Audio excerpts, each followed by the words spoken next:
Vamos colocar em pé e vamos receber com uma calorosa salva de palmas o pastor Marco Feliciano.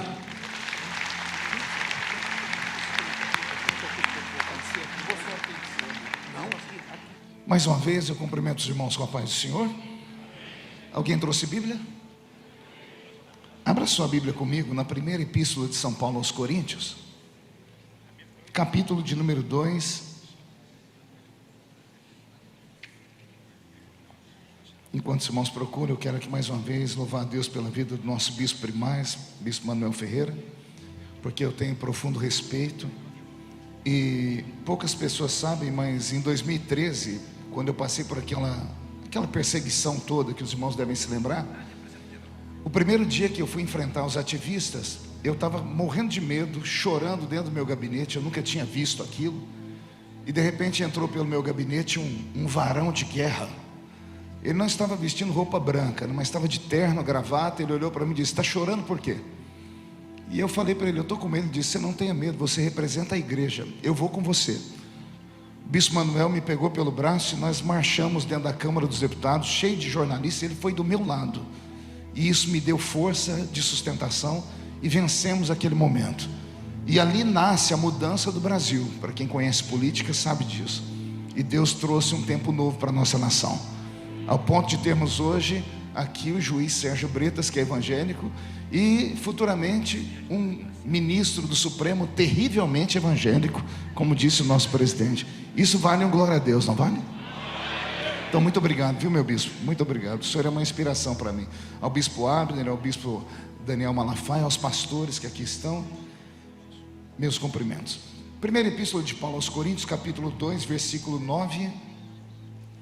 Mas, como está escrito, as coisas que o olho não viu e o ouvido não ouviu e não subiu ao coração do homem, são estas as que Deus preparou para aqueles que o amam. Amém, pastores e senhoras? Feche a Bíblia, coloque no banco, incline a cabeça um minutinho. Pai, eu te peço graça e inspiração nesta manhã para conduzir estas palavras que o Senhor plantou na minha alma para o coração dos seus filhos e filhas. Na medida em que eu estiver ministrando, o Senhor tem liberdade para tocar, curar, encher com o Espírito Santo, renovar as promessas e os sonhos, porque esta é a sua igreja. Fala conosco, fica conosco, em nome de Jesus. E todos digam amém. Podem tomar o seu assento. Vou pedir ao Roberto para tocar só um pouquinho mais baixinho, Roberto. Não sei se os irmãos sabem, o pastor Roberto Marinho, ele trabalhava nos Estados Unidos até o mês passado com o pastor Benny Hinn. Era o músico do pastor Benny Hinn. Aí ele deixou o pastor Benny Hinn e veio trabalhar com o pastor Benny Ruim, né? Que sou eu. Obrigado, viu, Roberto? Deus te abençoe. O deputado Otônio, eu não sei se ele ainda está aí, um grande amigo. A igreja está muito bem representada. É um debatedor por natureza, é dinâmico. E de vez em quando ele leva o plenário à loucura lá, né? Ele joga fogo, eu tenho que ir lá apagando, né? Graças a Deus. Queridos, eu pensei muito no que falar aqui nesta manhã, e eu quero aqui pedir licença para, ao invés de trazer um estudo bíblico para obreiros, para pastores, trazer uma mensagem expositiva, uma mensagem do coração do pregador para o coração dos pregadores e pregadoras que aqui estão. O texto que eu li é um texto muito conhecido, muito usado inclusive em cultos de avivamento, por aqueles que ainda acreditam no carisma, nos dons do Espírito Santo. Afinal de contas, esta é a igreja Assembleia de Deus, e nós nascemos nesse fervor e neste fogo santo. E eu estava me lembrando que o apóstolo São Paulo, quando ele escreve a carta aos Coríntios, tanto a primeira quanto a segunda, ele não escreve a carta porque ele está animado, porque ele está feliz, porque ele está com saudades. O que motiva o apóstolo a escrever essas duas cartas foi um encontro repentino em uma das suas grandes viagens missionárias. Estava ele dentro de um barco, e ele é reconhecido por alguém que se aproxima dele, segundo os historiadores, e esta pessoa se abre a ele dizendo assim: apóstolo, eu sou da igreja de Corinto, igreja que o Senhor plantou há 20 anos atrás. A primeira carta aos Coríntios é escrita 20 anos depois que a igreja de Corinto estava estabelecida, estava criada, estava de pé. A segunda carta tem exatamente 9 meses de diferença da primeira carta, uma gestação. Então, 20 anos depois que a igreja de Corinto está fundada, o apóstolo Paulo se encontra com um membro da igreja de Corinto, e o encontro é aquele encontro de saudosismo. A pessoa relata ao apóstolo que ela é da cidade de Corinto, que o pai cresceu ouvindo o apóstolo pregar, e diz o historiador que o apóstolo Paulo faz uma pergunta então àquele membro da igreja de Corinto que o encontra na viagem missionária. E a pergunta é muito direta, e ela é assim: como vai a igreja de Corinto? A resposta, segundo os historiadores, foi uma resposta de ânimo, foi uma resposta emotiva, foi uma resposta carregada de orgulho, inclusive. O rapaz olha para o apóstolo e diz assim: a igreja está muito bem, ela cresceu, está gigante na cidade, ela plantou congregações, ela comprou terrenos, ela tem hoje uma sede muito própria, ela tem isso, ela tem aquilo. E quando ele termina de dar a resposta, o apóstolo indaga mais uma vez: filho, eu estou perguntando como está a igreja de Corinto.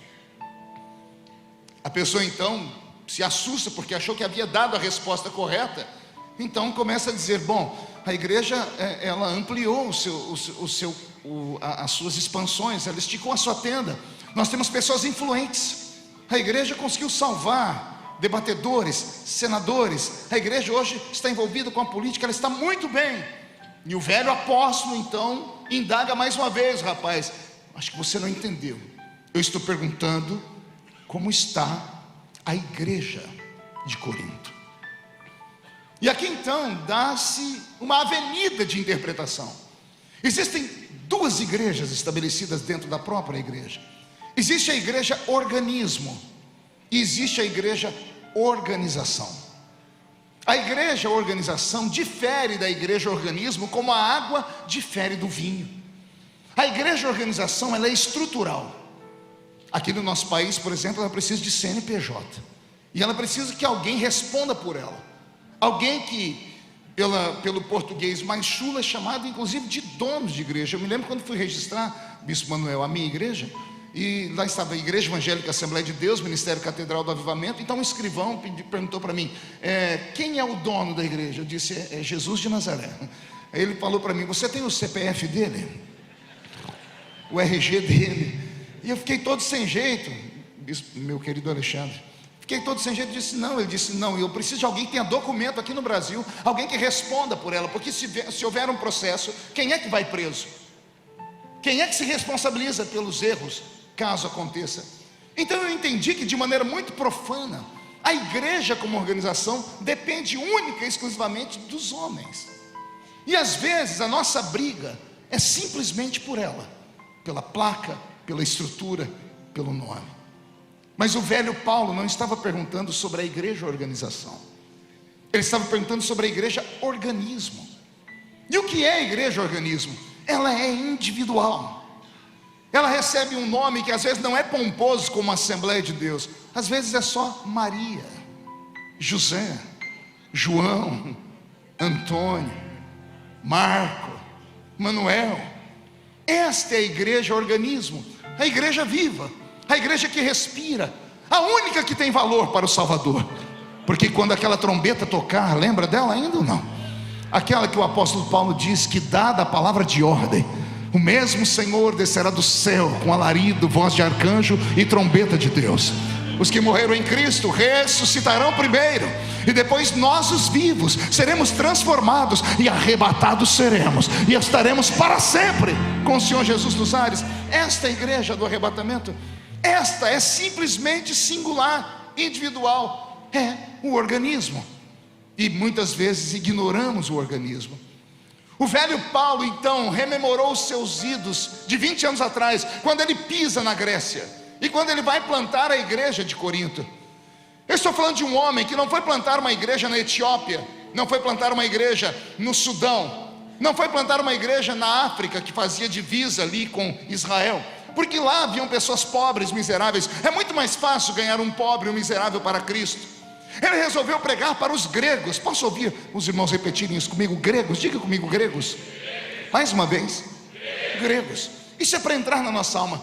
O velho Paulo colocou dentro do coração dele que ele levaria o evangelho para um grupo de pessoas que ninguém gostaria de evangelizar, porque eram arrogantes, porque eram bonitos, eram inteligentes, eram ricos, eram sábios, faziam parte de uma civilização que deram para o nosso tempo presente, inclusive para o nosso ocidente, um dos seus 3 pilares, que é a filosofia grega, ao lado do direito romano e do moral judaico-cristão. São os três pés que sustentam o pensamento do ocidente. Paulo vai pregar para os gregos, e pregar para os gregos só há uma maneira: ele tem que ir com uma força muito mais forte que a que os gregos têm. Tanto que na segunda carta, parece que depois que ele escreveu a primeira, alguém mandou uma carta elogiando ele, dizendo: me lembro quando você pregou aqui, a sua cultura, a sua sabedoria, a sua palavra. Aí Paulo escreveu a segunda carta dizendo assim: não, quando eu fui ter convosco aí na Grécia, nada do que eu vos falei foi em sublimidade de palavras de sabedoria humana, mas quando eu preguei para vocês, eu preguei debaixo da unção, eu levei revelação, eu levei poder de Deus, eu levei graça e unção. A igreja de Corinto, portanto, foi fundada debaixo de uma glória e uma graça tão grande, que eu, como pentecostal, o meu sonho era pastorear uma igreja como a igreja de Corinto. Uma igreja tão poderosa que todos os membros da igreja, durante o período em que Paulo era pastor, eram cheios do Espírito Santo. E eu não falo aqui por mera retórica. Imagine uma igreja onde todo mundo era profeta, ao ponto de no culto Paulo ter que parar um pouquinho e dizer: gente, calma, todos podem profetizar, mas cada um a seu tempo, porque um estava profetizando aqui, levantava outro profetizando ali. Aí Paulo ia segurar o de cá, levantava outro lá atrás. Paulo chegou a dizer assim: gente, todo mundo pode falar em línguas, mas que Deus levante alguém que interprete aqui no nosso meio. E levantou o Senhor intérpretes. Então a igreja de Corinto não era uma igreja comum, era uma igreja possuída pela presença do Espírito Santo. Quem acredita nisso? Não é o seu sonho, pastor, ter uma igreja assim, envolvida na graça, na glória, na revelação, na unção? Um passarinho verde me disse que o pastor Alexandre Guilherme pregou aqui na abertura, e alguém questionou ele depois de pregar: você não foi usado em revelação? Porque ele falou: não sabia que podia. Me contaram isso, porque ficou com medo, porque estamos entre pastores, mas e aqui que tem que ter isso? Porque nós nascemos assim. Eu tenho orgulho de ser assembleiano, não é porque é a maior igreja do Brasil, mas é porque é uma igreja que tem alicerce na graça, na glória, na unção, na revelação, nos dons do Espírito Santo. E eu acredito que os profetas ainda estão aqui. Às vezes o que nos atrapalha como obreiros, e permita aqui fazer o meia-culpa, porque eu também sou, porque o que nos traz ao altar, porque aqui só tem evangelistas, missionárias e pastores, então esse puxão de orelha vale para nós. O que é que nos tira do meio do povo e nos coloca no altar? É porque alguma graça diferente o pastor viu em nós. O fervor, a vontade de evangelizar, a vontade de trabalhar, a honestidade, o serviço bem feito à igreja, a alegria. Ninguém consagra um pastor simplesmente por consagrar, se consagra porque ele tem características, e principalmente as espirituais. O que nos traz ao púlpito é exatamente o fogo pentecostal, o carisma, a glória. Só que aí acontece um fator inverso. Uma vez que somos vistos porque nos destacamos por causa dos talentos, dos dons, da honestidade, do bom serviço prestado, uma vez que saímos do meio do povo e subimos ao altar, parece que acontece uma metamorfose esquisita. Porque a gente que pulava e gritava lá, agora já não pulamos nem gritamos mais aqui. Aliás, até sentamos e fechamos o rosto. Tem uns obreiros que a gente olha para eles, parece que foi batizado num pote de vinagre. E uma vez eu perguntei, porque eu me lembro quando eu fui consagrado, Bispo Manuel, eu sentei no púlpito da igreja, presbítero, né? E quando eu dei o meu primeiro glória a Deus, daquele que arrancava tatu da toca e sabiá do toco, o presbítero Olaide me deu uma cotovelada na costela e disse: o que é isso, menino? Eu falei: eu estou dando glória a Deus. Falei: agora você é obreiro. Eu disse: o obreiro não pode dar glória a Deus, não. Falei: agora você é referência. Eu falei: mas eu sei que eu sou referência, por isso que a gente fica no altar. E eu aprendi que o fogo começa, não ouvi, o fogo começa no altar. Aí com o tempo eu fui ficando daquele jeito que tinha que ficar, como a igreja mandava. Passei a cruzar a perna, passei a botar um óculos na ponta do nariz, cruzar, alguém pregava, eu ficava daquele jeito. Eu comecei a me fantasiar de algo que eu não era, porque eu não era aquilo. O que me trouxe ao altar foi a visão que eu tinha dos homens que lá pregavam, daqueles homens que me estimulavam a andar com os pés na terra, mas saber que a minha mente estava dentro do céu. Eu não sei se você acredita, mas Deus ainda é o mesmo, e o Senhor ainda pode voltar a nos usar. Eu ouvi aqui o nosso juiz falar sobre a quantidade de pessoas doentes. Eu sei que a população aumentou, mas o número de doentes aumentou muito mais do que o número da população. Por que será? Será que nós, como obreiros, não praticamos mais a velha fé de orar pelos doentes? Não praticamos mais a velha fé. Eu não sei vocês, mas eu caminho pelo Brasil afora. Nos últimos 10 anos, Bispo Abner, eu notei que diminuiu o número de pedidos de oração no altar. Os crentes não mandam mais pedido de oração. Pergunte para mim por quê. Só falo se todo mundo perguntar. Porque os crentes têm Unimed, tem um plano de saúde. Eu me lembro que quando era lá da Vila Tatu, no meio da roça, de noite, porque não tinha hospital nenhum, quando adoecia alguém, os crentes agarravam os seus filhos e iam lá para a casa do presbítero Ovídio Ramos. Chegava lá um negro alto de 2 metros de altura, a mão parecia uma raquete de tênis, cortador de cana. Ele abria a porta e disse: o que é que foi? Nós trouxemos meu filho para o senhor orar, porque a Bíblia diz que se o presbítero orar com óleo, Jesus vai curar. Não tinha óleo vindo de Israel. Pegava gordura de porco, banha de porco, untava a mão e botava a mão na cabeça da criança e dizia: em nome de Jesus está curado, pode levar embora. No dia seguinte a vila inteira estava em polvorosa. O que aconteceu? Seu filho estava morrendo. O presbítero da Assembleia de Deus orou e Jesus curou.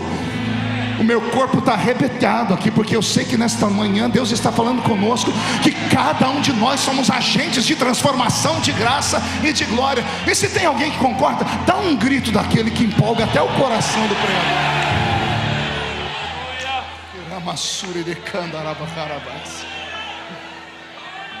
O rapaz sentado com Paulo começou a entender a pergunta e disse: eu falei que a igreja está rica, está grande, ela só está um pouquinho diferente. Está diferente no que, meu filho? Aqueles barulhos, aquelas revelações, não tem mais. Por que não tem mais? Ora, quem fazia barulho eram os velhos.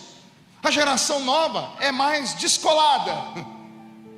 A geração nova que anda de carro importado e vai para a faculdade, só tem carro importado e vai para a faculdade porque os velhos pais, ignorantes, analfa de pai, beta de mãe, botavam o joelho no chão e gritavam o culto inteiro. Gritavam e oravam para Deus avivar a geração posterior. Aí a geração posterior recebeu tudo de mão beijada, mas esqueceu a graça. Entram em templos de Salomão, mas não tem a essência do cenáculo. Tem ouro e prata, mas não tem levanta e anda. Paulo apertou mais um pouquinho, o rapaz entregou.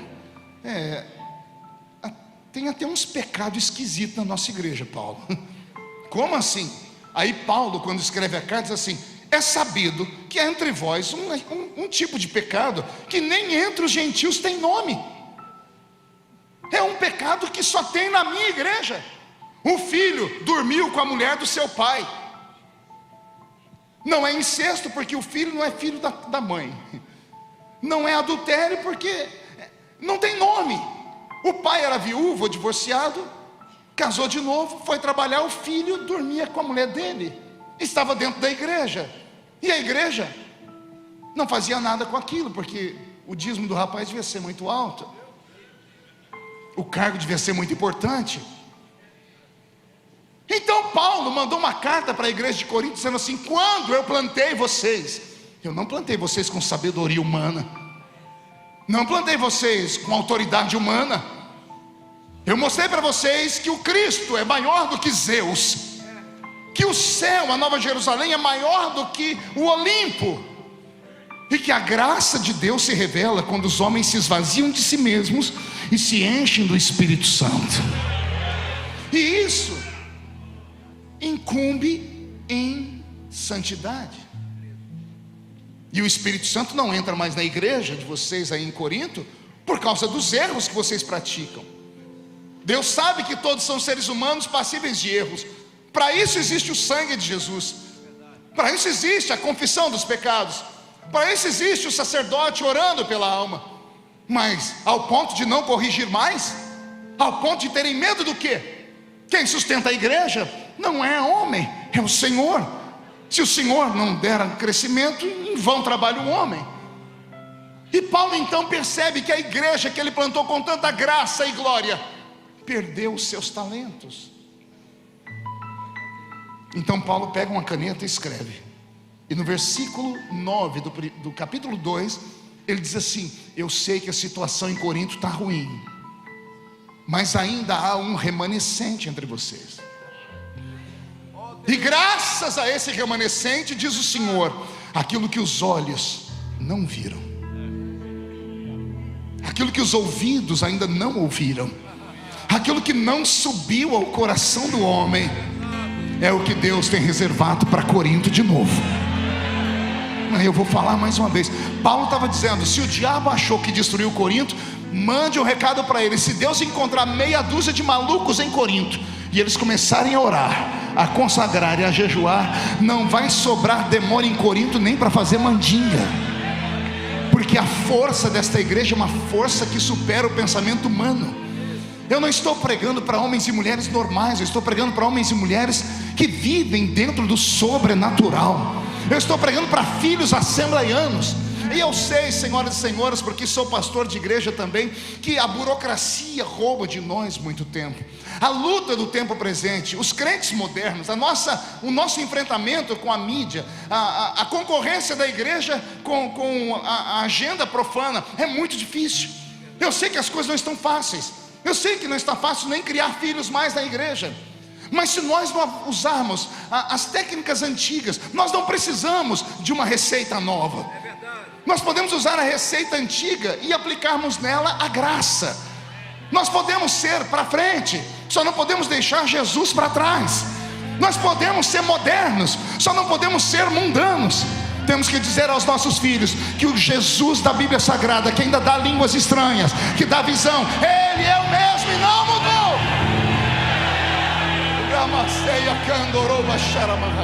Eu quero encerrar só contando um testemunho, Bispo Abner. Beto, muda a música para mim. Há 1 ano e 4 meses atrás, eu tive uma experiência que mudou a minha casa. Eu, pastor de igreja, pregador, deputado federal, tudo comigo vai para o Jornal Nacional. Vocês já viram aí, minha luta é um pouquinho pesada. E às vezes isso desanima. Sou ser humano. Eu tive depressão profunda. Minha esposa teve depressão profunda e contraiu uma doença chamada síndrome do pânico. Só Deus sabe por quais vales passamos. E eu nunca parei de pregar, Bispo Abner. Eu fico em Brasília terça, quarta e quinta pela manhã. Quinta noite, sexta, sábado, eu saio para pregar. 2 vezes por mês eu prego na minha igreja onde eu pastoreio. E às vezes na semana me reúno com os obreiros. Essa é a minha vida sempre. Eu estou deputado há 9 anos. Eu nunca parei porque eu fiz uma promessa. Eu falei, eu não vou para a política não vai perder, ou a igreja não vai perder um pastor, a política vai ganhar um profeta. Esse sempre foi meu pensamento. E eu lutei por isso, isso custa caro. Há 1 ano e meio atrás eu estava sentado lá na minha cama, era um sábado de manhã. Eu falei, finalmente consegui descansar um fim de semana. E eu estava lá, mexendo no celular, quando eu recebi uma visitação. Eu não sei se vocês ainda acreditam que Deus visita. Sabe aquele arrepio, aquele temor do nada. E eu ouvi o Senhor falar aqui dentro de mim: como estão as suas filhas? E por um momento eu pensei nas minhas filhas. Eu tenho uma de 24 anos, uma de 18 e uma de 16. E eu moro numa casa grande, cada uma fica trancada no quarto, adolescente. Peguei o telefone e liguei para uma por uma. Falei, tá tudo bem, tá tudo bem, tudo bem. Desliguei. Daqui a pouco dobrei o joelho e fui orar por elas. E o Senhor falou para mim: você já falou de mim para suas filhas? Eu falei, elas me vêm pregar. O Senhor disse, não, você já contou as suas histórias para suas filhas. E o Senhor falou comigo, você falou do Deus da sua infância para suas filhas. Eu fui tomado pelo Senhor. Liguei para elas de novo e insisti, papai quer orar com vocês. Elas deixaram o que estavam fazendo, entraram no quarto. Eu disse, só que eu não quero orar aqui, eu quero que vocês vão orar comigo no monte. Ela, como assim, papai? De noite? Eu falei, não, agora. Mas agora, 1h da tarde, sol quente? Eu falei, exatamente. Mas por quê? Eu falei, porque eu preciso mostrar para vocês onde tudo começou. Olharam uma para outra, uma combinou, outra não queria, daqui a pouco resolveram. Liguei para minha esposa e disse, as meninas querem ir comigo no monte. Fomos todo mundo para o monte. Chegamos lá, não é monte, lá no interior de São Paulo não tem montanha, é uma clareira no meio do mato lá. Aí eu cheguei lá, 1h30 da tarde, falei, foi aqui que tudo começou. Sentei elas no banco e contei a história de como Deus pegou um cortador de cana e colocou ele onde ele está hoje. Falei para elas que eu cresci ouvindo presbíteros que não sabiam falar direito. Congreguei em igrejas que tão pequenas eram que não tínhamos instrumentos, não tínhamos som, não tínhamos nada. E cresci ouvindo profecias que saíam de vasos de honra. E todas elas se cumpriram para a honra e glória de Jesus. Quando eu terminei de dar esse briefing, pastor Abel, eu disse, agora nós vamos orar. Cada uma ajoelhou, as minhas 4 mulheres. Quando eu fui ajoelhar, o Senhor falou comigo, você fica de pé. Você vai orar pela sua família e defender sua casa. Eu entrei numa oração de guerra, como há muito tempo não tinha orado. Começamos a orar, era 2h30. Eu terminei de orar, era 3h30, 4 horas. Eu estava suado. Eu gritava, eu esburrava as árvores. Eu gritava com o diabo dizendo, na minha casa não. E eu reivindiquei a minha família. Eu disse, Senhor, eu prego há mais de 30 anos. Preguei em mais de 80 países do mundo. E eu ganhei e ajudei filhos de crentes pelo mundo inteiro. E eu não quero perder as minhas filhas e a minha casa. E depois que eu orei desse jeito, eu desabei em pranto. Eu caí e chorei muito. As meninas levantaram, vieram, me abraçaram e choraram comigo. Foi um momento de comunhão muito lindo. Quando eu terminei aquilo, eu falei, agora nós vamos orar para ir embora. E a minha filha mais velha, ela era o meu desafio. A minha filha mais velha, embora seja linda, não sei se alguém me acompanha nas mídias sociais, já deve ter visto, a Karen é linda, mas ela sofria, ainda não está sendo gravado, né? A minha filha sofria com uma doença psicológica chamada disfunção de imagem. Ela olha no espelho e vê uma coisa feia. Ela ficou 1 ano e meio sem colocar os pés na rua. Dei o melhor carro que ela queria no aniversário dela. Ela andava na cidade com os vidros do carro fechado, botando um insufilme no carro para ninguém vê-la. Eu não conseguia entender o que era. Esse psicólogo não resolveu, ninguém resolveu. Uma timidez sem tamanho. Aí eu falei, Jesus, eu preciso de um sinal de que o Senhor está aqui. Aí eu falei para minha filha mais velha, Karen, você pode fazer essa oração, filha? Pedi para ela fazer uma oração, era pedir para morrer. Ela tímida, inclusive com a família. Ela olhou para mim e começou a chorar e disse, o Senhor me ajuda, pai? Ei, é o pastor Marco Feliciano que está falando. Ajudei seus filhos. E a minha filha pedindo oração para orar. Me ajuda a orar, pai? Eu falei, te ajudo, filha. Ela agarrou a minha mão, abre, e começamos a orar. Ela orava e parava e chorava. Uma palavra, orava e chorava. Daqui a pouco essa menina deu um grito. E ela disse assim, Deus do meu pai,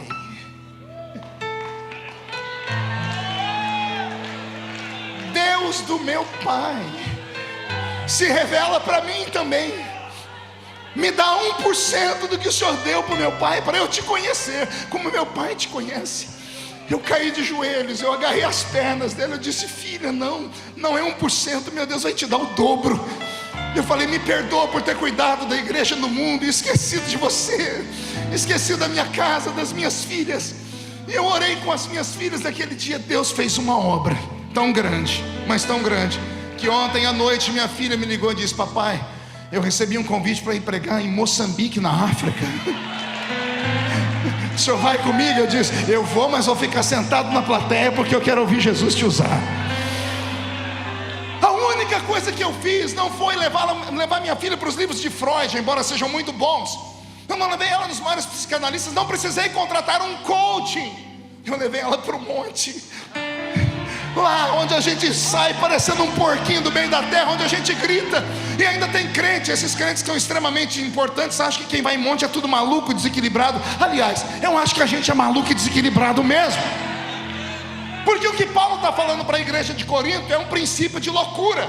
E eu encerro aqui. Paulo está dizendo que Deus ama quem é esquizofrênico. Porque esquizofrenia é uma loucura, é uma disfunção mental, é um falsete na psique. E o que é que um doente mental faz? Ele vê o que ninguém vê. Uma pessoa que está vendo vulto, interna. Olha, eu estou ouvindo vozes, escuto o que ninguém escuta, interna. Está todo mundo com frio e a pessoa morrendo de calor. Está todo mundo com calor e a pessoa morrendo de frio. Ó, você não está normal, não, vai no médico. O que está acontecendo com essas pessoas? Elas veem o que ninguém vê, elas ouvem o que ninguém ouve, e elas sentem o que ninguém sente. Eu acho que Deus tem um pacto com os malucos aqui nesta manhã. Que esta palavra te encha de fé, que quando você sair desta convenção, você entre na rua da sua casa e determine aos demônios que mandam naquele quadrado que lá tem dono, que você é embaixador do reino de Deus, você tem imunidade diplomática. Onde a planta do seu pé pisar, Deus te dará por herança. Eu profetizo a falência do império das trevas no estado do Rio de Janeiro, e profetizo que na rua da sua igreja, da sua casa, não ficará Zé Pilintra, Zé Pilantra, Chucaveira, Tranca-Rua, Preto Velho. Haverá um reavivamento, e a glória de Deus vai possuir a sua igreja. E se você crê nisso, dê um grito de glória a Deus. Fique em pé e vai glorificando o nome do Senhor.